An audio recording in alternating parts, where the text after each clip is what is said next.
Okay, hello everyone. Here I want to provide a tutorial on how to mark visited result with a checkmark and DuckDuckGo app on Android device.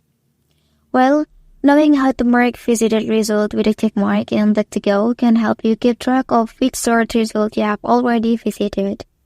This feature enhances your browsing experience by providing visual cues that help you avoid revisiting the same page multiple times. And by marking visited result with a checkmark, you can quickly identify new or unread content in your search result, saving time and making it easier to find relevant information. So let's go to the tutorial. Okay, first thing first, open DuckDuckGo app on your device. So now you can open any website here, and then look for this icon and tap on it. Okay, select all settings. After that, select this tab. And then here, please scroll down.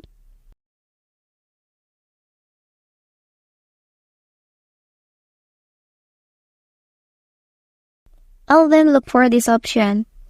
Okay, and then here, you have to make sure that this toggle is on. Okay, that's the tutorial on how to mark visited result with the checkmark and DuckDuckGo app on an Android device. If you are helped by this video, don't forget to like and subscribe to get other information from this channel. Thank you.